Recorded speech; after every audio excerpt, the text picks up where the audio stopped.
Que de beaux visages en ce matin. Des personnes qui nous viennent certainement de loin, d'autres de près. Peut-être il y a certains qui n'ont même pas eu 5 minutes à faire pour être avec nous là. Mais ce matin, quel que soit l'endroit d'où vous venez, sachez que vous êtes les bienvenus dans la maison du Seigneur. Amen. Quel privilège pour nous de nous retrouver ensemble. Parce que le psalmiste dit, poussez vers l'Éternel des cris de... Oui, mais il y a autre chose que le psalmiste dit. Servez l'Éternel aussi, mais autre chose. Venez avec allégresse. Oui, je suppose que vous êtes venus avec beaucoup d'allégresse. Ah, c'est ça que j'attendais.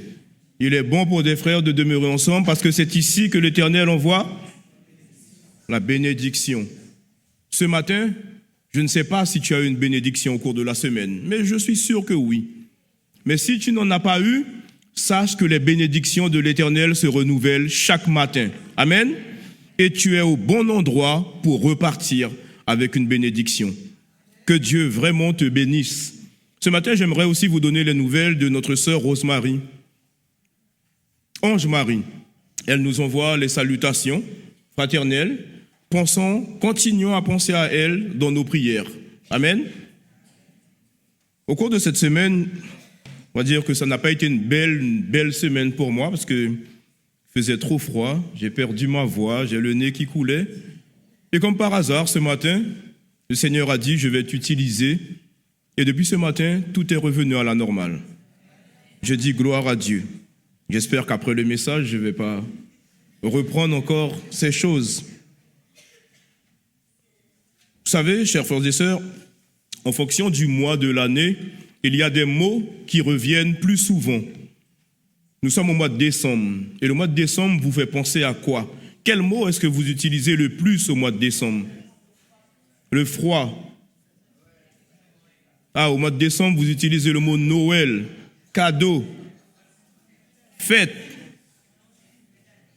fin d'année. Au mois de décembre, on n'utilise pas trop barbecue. Hein? Non, ça c'est pour juillet-août. On attend le printemps. Qu'est-ce qu'on utilise encore? Je n'ai pas entendu. Manger. Ah oui, je sais qu'il y a beaucoup, ils vont manger, ils vont boire. Mais moi, il y a un mot ce matin qu'on va utiliser, un mot qui sera vraiment présent dans le message. Et je vous laisse découvrir ce mot. Parce qu'un matin, certainement il faisait beau, Jésus venait de faire quelque chose d'extraordinaire. Il venait de laisser venir les enfants à lui, il les a bénis. Et l'histoire nous dit, cette histoire se trouve dans Matthieu, dans Marc, mais aussi dans Luc, qu'il y a un homme, alors parfois l'auteur dit que c'est un jeune homme, parfois l'auteur dit que c'est un homme tout simplement, qui a été voir Jésus. Et il a dit à Jésus, « Maître, que dois-je faire de bon pour avoir la vie éternelle ?» Le récit nous dit que Jésus a repris cet homme en lui disant, je ne sais pas pourquoi tu m'appelles bon, je ne sais pas qu'est-ce qu'il y a de bon là, mais voilà ce que je t'invite à faire. L'homme a répondu que ça fait des années, Seigneur. Moi, je suis passé par tous les clubs. J'ai peut-être même connu Ruffin parce que ça fait des années que Ruffin est à la jeunesse. Alors j'ai fait Bourgeon, j'ai fait Tison, j'ai fait Explos, j'ai fait tout ce qu'il y avait à l'église. J'ai même été diacre. Oh, à un moment donné, on m'a proposé le poste d'ancien. Mais j'ai dit non, trop de responsabilités. J'étais chantre. Seigneur, j'ai tout fait. J'ai donné ma dîme, j'ai même tous les reçus là dans un coffre. J'ai donné des offrandes.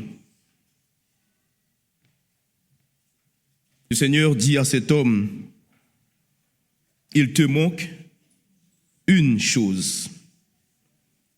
Mes amis, je vous rappelle que cette histoire qui se trouve dans Marc 10, verset 22, pour Marc, il s'agit d'un homme. Pour Matthieu, il s'agit d'un jeune homme. Marc ne parle pas d'un homme riche, mais un homme qui a de grands biens. Seul Luc mentionne que cet homme est riche. On peut laisser, mes amis, notre imagination penser que cet homme a peut-être assisté à la scène lorsque Jésus a béni les enfants. Parce que cette histoire vient tout de suite après. Est-ce que la réponse à sa question, que dois-je faire pour avoir la vie éternelle, ne se trouve pas dans la scène précédente, celle où Jésus a dit, qu'est-ce qu'il a dit? Laissez venir à moi les petits enfants, car le royaume des cieux est pour ceux qui leur ressemblent. En tant que lecteur, je vous laisse imaginer si cette réponse est possible. Mais ce qui m'intéresse en ce matin, ce n'est pas tant la question posée par le jeune homme, que dois-je faire? Non, ce matin, ce n'est pas ça qui m'intéresse. Ce qui m'intéresse en ce matin, ce n'est pas tant de savoir s'il s'agit d'un homme ou d'un jeune homme. Ce qui m'intéresse en ce matin, ce n'est pas de savoir s'il avait de grands biens, s'il était riche. Mais ce qui m'intéresse réellement ce matin, c'est ce petit mot, ce verbe. Chez Matthieu, c'est le jeune homme qui dit à Jésus, « Que me manque-t-il encore ?» Chez Marc, c'est Jésus qui lui dit, « Il te manque une chose. » Et chez Luc, après que Jésus ait entendu tout ce que ce chef très riche, puisque Luc le présente ainsi, a observé depuis sa jeunesse, Jésus lui dit, « Il te manque encore une chose. » Aujourd'hui, vous et moi, nous vivons dans une société de consommation, n'est-ce pas? Aujourd'hui, nous vivons dans une société avec un syndrome qui s'appelle la peur du manque. Et c'est le titre que j'ai donné au message. Nous faisons tout pour ne manquer de rien, même si cela doit aller jusqu'à l'endettement. Et vous allez me comprendre, qui a déjà fait une liste de courses? Dire voilà ce qui manque à la maison. Il manque le sel, il manque du sucre, un pot de confiture, 2 boîtes de cornflakes. Non, je ne suis pas en train de faire ma liste de courses, hein. Bon, même si j'ai fait les courses hier. Et lorsque nous arrivons au magasin, soyons honnêtes, qui a déjà respecté la liste qui était sur le petit bout de papier ou sur le portable sans rien prendre comme article en plus?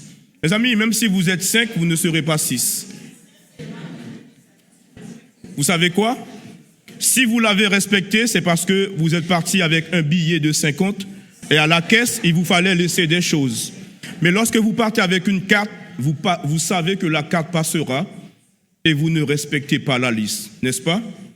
Aujourd'hui, même s'il y a du sel, pendant qu'on fait les courses, l'enfant dit « Mais maman, prends quand même un bocal, prends quand même. Ce n'est jamais trop d'avoir 2 à la maison. Même s'il y a du lait, prends quand même, on ne sait jamais. » Oh, je me rappelle, lorsque j'étais en Guyane, il y avait une pénurie de bouteilles de gaz.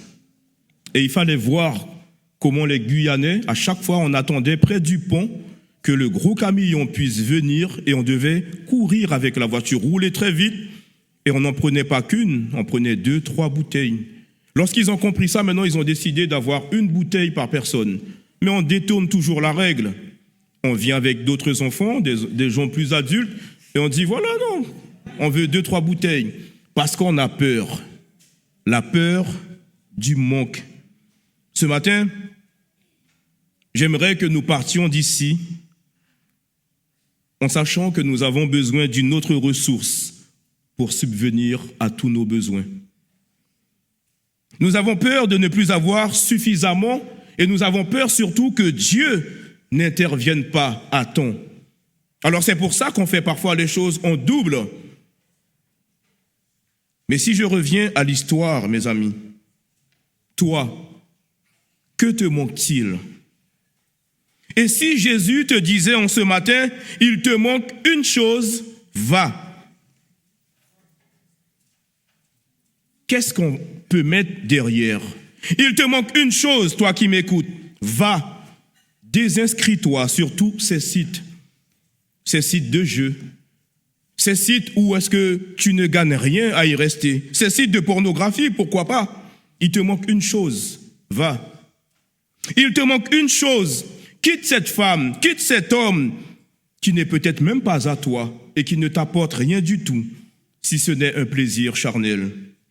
Il te manque une chose, passe du temps avec moi au lieu de courir à gauche, à droite, sans objectif, sans but. Oh, ce matin, Jésus peut aussi nous dire, il te manque une chose. Va dire à tes amis qui je suis réellement dans ta vie. Il te manque une chose ce matin.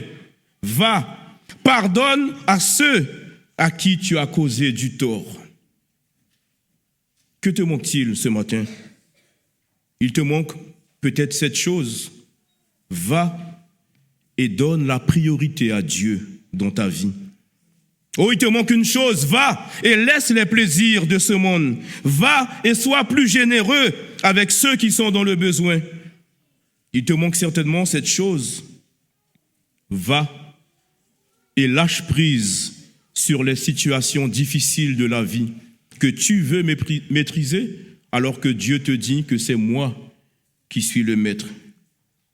Mes amis, dans 1 Roi 17, versets 8 à 16, pour ceux qui voudront le lire cet après-midi, la veuve de Sarepta, à son époque, elle a eu cette même peur du manque que vous et moi. La peur de manquer de quoi? De farine et d'huile. Et j'imagine, lorsque nous lisons ce récit aujourd'hui, on peut se mettre à rigoler, on dit, mais Élie avait du toupet. Élie est sans vergogne. Élie a de l'audace quand même. Tu dis à une pauvre veuve à qui il reste très peu d'huile, très peu de farine, fais d'abord pour moi. Laissez-moi vous dire quelque chose, chers amis. Se dépréoccuper de ce que l'on a pour donner fait qu'on a plus le sentiment de manquer de quoi que ce soit. Se dépréoccuper de ce que l'on a pour donner fait qu'on n'a plus le sentiment de manquer de quoi que ce soit. Lorsque je donne alors que personnellement je n'ai pas, Dieu me donne toujours. Quand on pense d'abord à donner, on ne manque jamais de rien. Et ça, mes amis, il ne faut pas l'entendre, mais il faut le vivre pour le croire. La veuve sert Dieu avec sa famille, mais elle sert Dieu avant sa famille et il lui reste toujours, malgré cela, de la nourriture pour elle et son fils. En fait, si on pense d'abord aux autres et qu'on donne aux autres, on ne manque jamais de rien. Que te manque-t-il? Certainement de penser aux autres. Peut-être que nous sommes moins riches matériellement, mais j'aimerais te dire que lorsque je donne la priorité à Dieu, je suis dans l'abondance parce que Dieu me donne ce qu'il faut pour vivre. Le meilleur moyen de recevoir, c'est de donner. Et ça, on l'oublie, mes amis. Le meilleur moyen de recevoir, c'est de donner. Vous n'avez qu'à faire l'exemple, là, le petit geste, pendant que vous êtes assis. Ouvrez la main, tendez la main. Lorsque vous tendez la main et que vous l'ouvrez pour donner, comment est votre main? Elle est ouverte, n'est-ce pas? Pour pouvoir recevoir. Mais lorsque vous la gardez fermée, est-ce que quelqu'un peut vous donner quelque chose? Oui, on pourra mettre peut-être, mais la bille va rouler, le billet va glisser. Tandis que si vous laissez la main comme ça, vous serez toujours en mode pour recevoir. Une autre histoire dans la Bible est celle de Marthe et Marie, dans Luc 10, versets 38 à 42. Marie n'a pas eu peur de manquer à ses devoirs domestiques pour donner la priorité à Jésus. Alors oui, certains vont dire, mais il y avait quand même le ménage à faire, il y avait la vaisselle, la serpillière, il fallait faire la poussière. C'est Jésus quand même qu'on reçoit. Et elle dit non. Jésus peut voir ma maison dans le désordre. Parce que moi, ma priorité, c'est d'être à ses pieds et d'écouter ses paroles. Alors, j'en connais beaucoup, ils allaient tout de suite courir à Ikea pour changer le canapé, courir chez Conforama pour acheter un nouveau frigo américain pour que Jésus puisse appuyer, avoir du jus qui sort. Mais elle a dit non, ça ne sert à rien. Jésus veut voir le débarras qu'il y a dans ta vie. Jésus veut voir, entre guillemets, le bordel qu'il y a dans ta vie, parce que Jésus est celui qui va mettre de l'ordre. Amen. Bien souvent, on veut tout nettoyer pour dire, tu vois, Jésus, tu vois, moquette, dernier prix, Seigneur. La télé, non, incurvé, Seigneur, parce que je sais que tu aimes regarder. Non, c'est pas ça que Jésus a besoin, mes amis. Il te manque une chose. Je ne sais pas quelle est cette chose qui te manque. Moi, je sais pour moi quelle est cette chose. Mais ce matin, j'aimerais qu'on puisse repartir d'ici en disant, Seigneur, j'ai peut-être compris ce qu'il me manque. Dans Deutéronome 2, verset 7, il est dit, voilà 40 années que l'Éternel, ton Dieu, est avec toi. Tu n'as manqué de rien. Le peuple d'Israël a marché. L'Éternel était toujours avec le peuple. Et ce peuple n'a manqué de rien. À aucun moment on nous dit qu'il y a eu des sandales, des chaussures qui se sont usées et qu'ils ont dû aller à Bata pour changer. À aucun moment, mes amis, vous imaginez? L'Éternel a toujours pris soin du peuple d'Israël. Et ça, je dis Amen. Dans Amos 4, verset 6, le prophète nous dit, « Et moi, je vous ai envoyé la famine dans toutes vos villes, le manque de pain dans toutes vos demeures. Malgré cela, vous n'êtes pas revenus à moi, dit l'Éternel. » Ce verset veut nous dire que parfois Dieu suscite le manque pour qu'on vienne à lui. Mais parfois, lorsque Dieu suscite le manque, est-ce que le peuple est revenu à lui? Ce matin, s'il te manque quelque chose, avant de courir à l'idole pour pouvoir l'acheter, pose-toi la question, est-ce que ce n'est pas Dieu qui a suscité ce manque pour que tu reviennes à lui? Mes amis, dans Jacques 1, verset 5, il est dit que si quelqu'un d'entre nous manque de sagesse, qu'il la demande à Dieu, qui donne à tous simplement et sans reproche, et elle lui sera donnée. Je ne sais pas si quelqu'un manque de sagesse en ce matin, mais la bonne nouvelle, c'est que Dieu te dit, s'il te manque de la sagesse, il suffit de demander à Dieu. Alors oui, parfois on se dit, oh, si j'étais à la place de Salomon, moi je ne crois pas que c'est la sagesse que j'aurais demandé à Dieu. J'aurais demandé à Dieu un compte en banque avec des zéros, mais des zéros à l'infini. Oui, si c'est ça notre priorité. En tout cas, moi je pense que si Dieu nous posait la question, qu'est-ce que tu veux? Et que moi je demande de l'argent, j'allais me battre avec Dieu pour qu'il me donne. Parce que tu m'as dit ce que je veux. Si ma priorité c'est de l'argent, mais sachez une chose, c'est que l'argent n'achète pas le salut. Et à un moment donné, même si ce sont des zéros à l'infini, l'argent se termine à un moment. Oh, il est dit dans Ésaïe 55, versets 1, 2 et 3, que je vous invite à lire. Ésaïe 55, versets 1 et 2 et 3. C'est un texte qui m'a toujours interpellé. Et lorsque je le lis, justement, il dit, « Vous tous qui avez soif, venez aux eaux, même celui qui n'a pas d'argent. » Chez nous, en Guyane, on parle de ces commerçants et on les appelle les Chinois. Je ne sais pas si vous avez déjà entendu. Lorsqu'il vous manque 10 centimes, ce n'est même pas la peine de penser que vous allez repartir avec vos courses. Le Chinois ne vous donnera pas vos courses s'il vous manque 10 centimes. Là, Dieu nous dit, venez, même celui qui n'a pas d'argent. Vous avez déjà été faire des courses à Carrefour et repartir sans payer? Ah, peut-être si sur votre cagnotte, il y avait un 30-35 euros, vous avez fait des courses pour 25, là, vous n'avez rien payé. Là, je peux comprendre. Parce que vous avez cumulé des points, cumulé des euros. Mais là, Dieu me dit que même si je n'ai pas d'argent, je peux venir.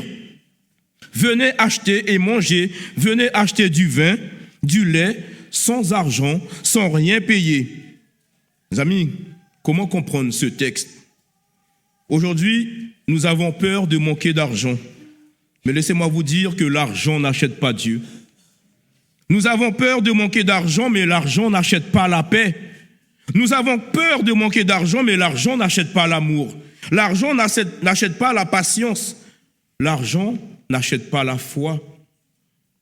Alors moi, je préfère manquer d'argent, mais avoir toutes ces choses et être bien au pied de la croix.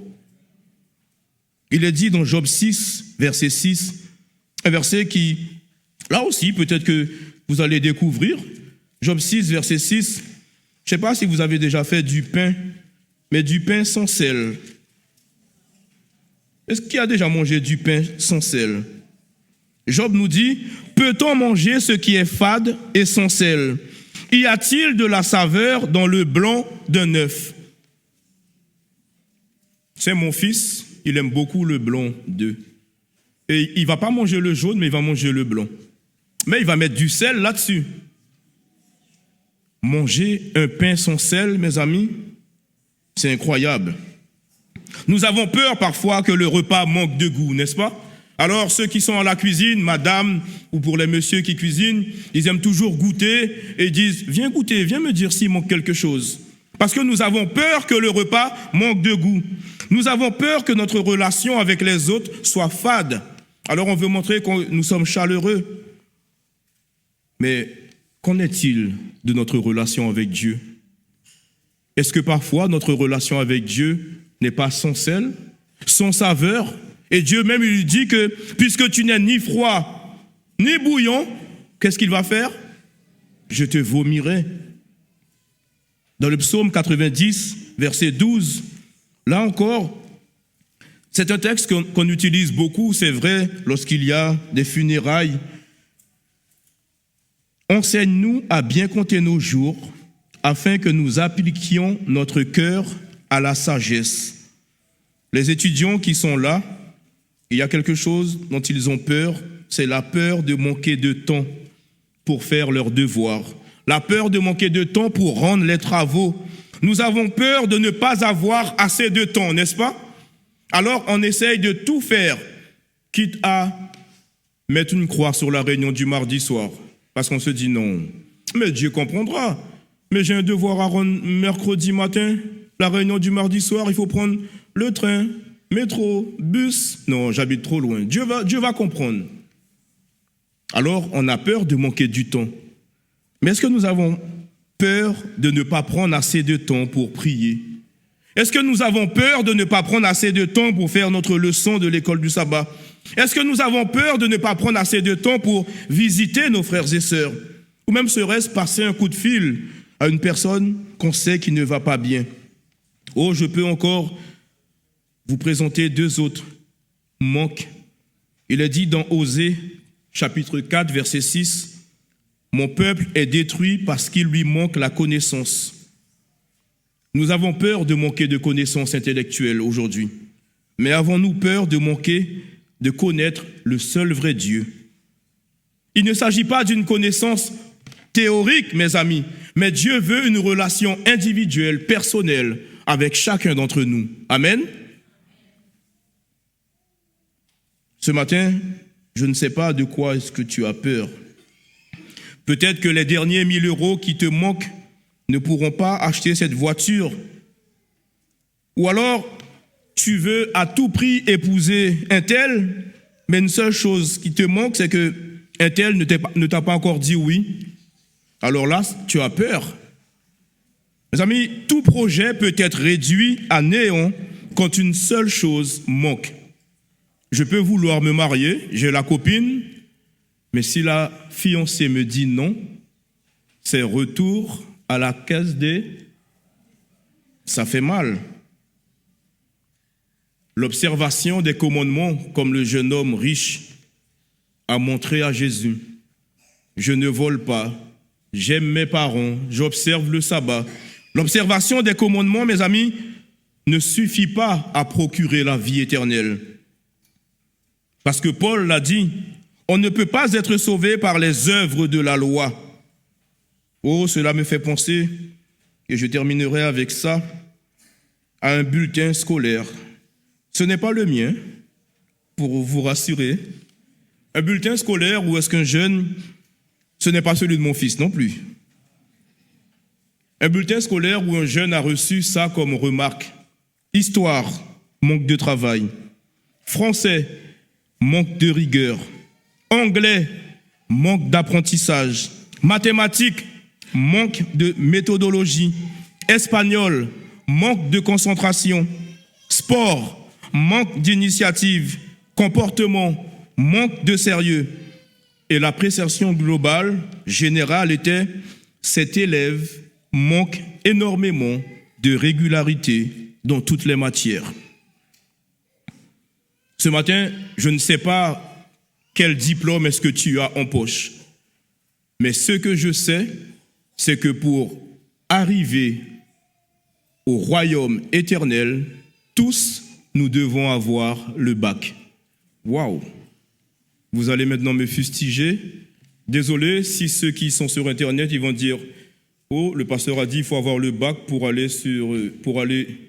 être sauvé. » Mais je vais m'expliquer. Il nous faut avoir le brevet d'aptitude céleste. Ouf! Enfin, là, on me dit d'accord. Tu peux avoir un doctorat, mais si tu n'as pas ce brevet d'aptitude céleste, ce doctorat ne t'emmènera pas au ciel. Tu peux avoir, oui, alors ce que tu veux, licence, bac, maîtrise. Ce matin, ton livre d'études, c'est la parole de Dieu. Tu ne peux pas passer une semaine sans la lire. Tu ne peux pas passer une journée sans la lire. Les examens que tu auras, ce sont les épreuves que tu vis au quotidien. Les matières, alors ce ne sera pas maths, français, histoire, mais c'est l'amour. Comment est-ce que tu exprimes cet amour? C'est le pardon, c'est la discipline, c'est la persévérance, la prière, la foi, la fraternité. Oh, le professeur qu'on a, c'est Jésus. Et avec lui, tu ne manqueras de rien si tu fais de Jésus ta priorité. Amen. Alors oui, ce bac, mes amis, il est offert. Tu n'as pas besoin d'aller dans un centre d'examen pour passer. Ce bac est offert. Et même si tu as quitté le banc de l'école à l'âge de 7, 8, 9, 10 ans, si tu fais de Jésus ta priorité, Jésus t'offre ce brevet d'aptitude céleste. Oh, j'imagine, vous savez, dans les portiques, parfois, lorsque vous allez dans des concerts, ou même pour ceux qui ne fraudent pas, et que vous avez votre ticket pour aller prendre le métro, j'imagine le retour de Jésus. Où est-ce qu'on doit passer pour que les portes puissent s'ouvrir? Et là, ça met, oui, tu peux accéder. Et j'imagine le bruit que ça fera pour ceux qui n'ont pas ce brevet d'aptitude céleste. Ça va faire... Il te manque une chose. Nous avons parlé du jeune homme riche.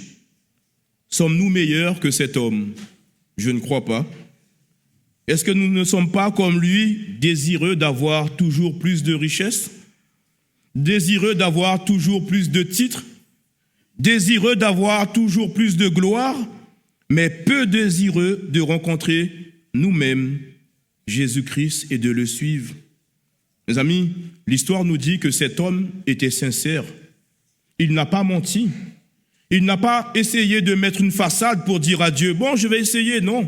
Tout ce qu'il a dit à Jésus, il était sincère. Voilà ce que je fais, Seigneur. L'histoire nous dit même que Jésus l'aima, parce que j'imagine que Jésus a vu la sincérité de son cœur. On peut être sincère avec Jésus, mais cette sincérité-là ne suffit pas si je ne donne pas à Jésus la priorité dans ma vie. Et je crois qu'il vaut mieux être sincère pour que Dieu puisse voir vraiment qui nous sommes, que d'essayer de montrer une façade. Ce matin, le psaume 23 nous dit « L'Éternel est mon berger, je ne manquerai de rien ».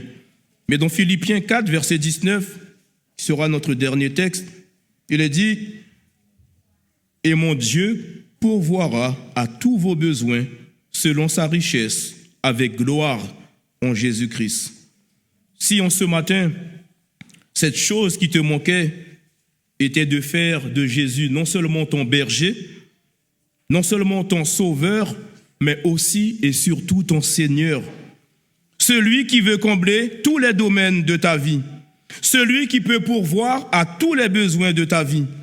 Mes amis, si je vous dis cela, ne soyez pas fâchés avec moi, mais avant de nous sauver, Jésus veut nous restaurer.